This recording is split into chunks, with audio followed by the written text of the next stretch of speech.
You have just entered the Brick Zone. My name is Will, and I'm back with more LEGO Minifigures Series 14 Monsters Mystery Packs. I have 3 here today, and I wanted to open these 3 specifically because I went to the LEGO store, and one of their store associates was nice enough to feel the bags for me and figure out which minifigures were inside. So if you guys want to guess as to which ones they are, go ahead. I just want to see how accurate he was. And if he was, then it was really very helpful and nice of him to do that. So this first pack, we have the Trick-or-Treater. Okay, that one was right, and I did want that one. So I'll build them after I open all of them. Get this next one.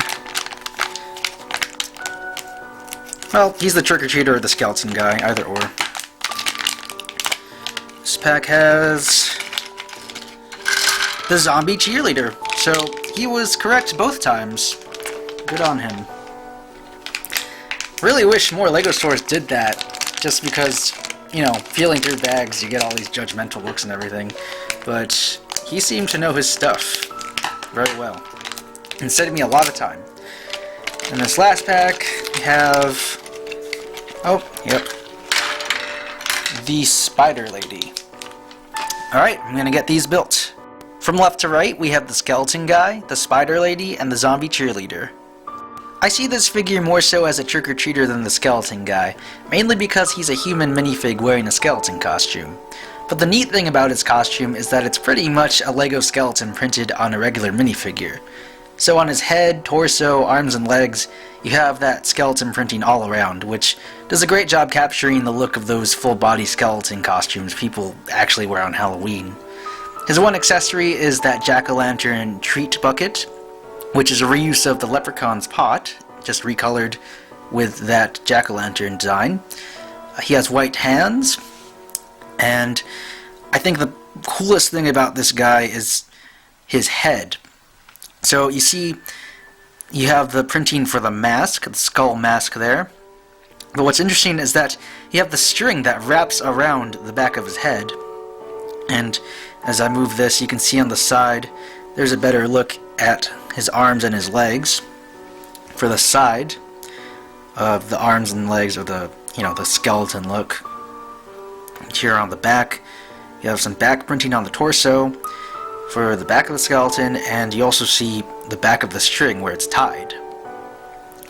So some great detail, and there you have more printing on the other side of the arms and the legs. And yeah, that's pretty much it for the Skeleton Guy. Next up, we have the Spider Lady, who I think rightfully earns her title due to the impressive amount of spiders and spider-themed details you can see going on in her outfit.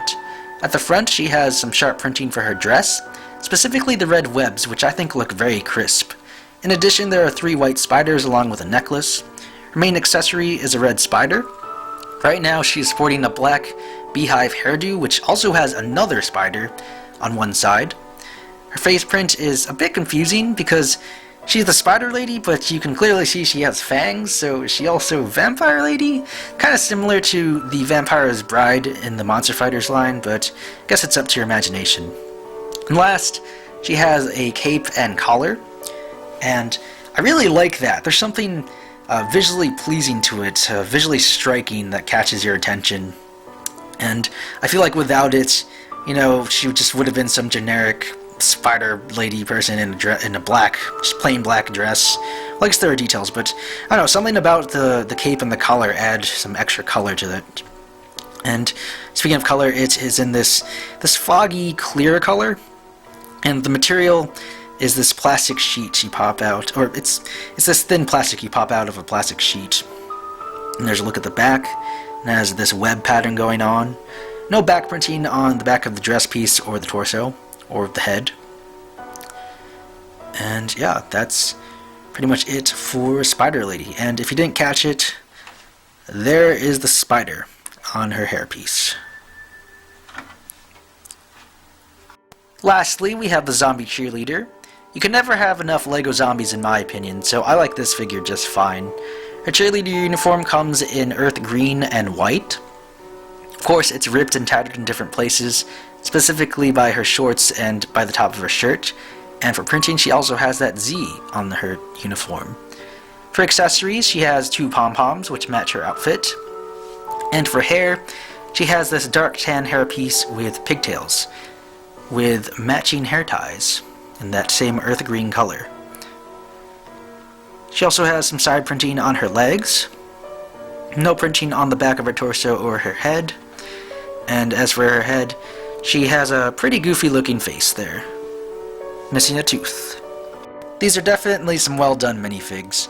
Between the 3 of them, my personal favorite is the skeleton guy, mostly for his jack-o'-lantern pail, although I personally have used pillowcases in the past in my trick-or-treating experience, just because you get more candy that way. And I forgot to mention, you can also see his eyes in the minifig yellow flesh tone under there, so it's a pretty cool effect with the mask. Now, the Spider Lady, I feel like you can't really use out of context other than Spider Lady, but I think she works well with, I guess, spider-related spooky stuff, or even vampires with the fangs. And as for the zombie cheerleader, I think she's really useful because you can reuse those gray arms and the head to make your own zombies, that aren't cheerleaders. So, provide some variety in the zombie masses by allowing you to make girl zombies, I guess. And, that hairpiece is pretty useful too. So, overall, I'm very pleased with this selection of minifigs. What do you guys think of Series 14? What are your personal favorites?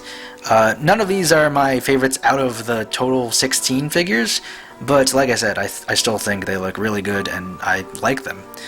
So, leave a comment if you feel like it. Other than that, like the video and check out some more here on the Brick Zone.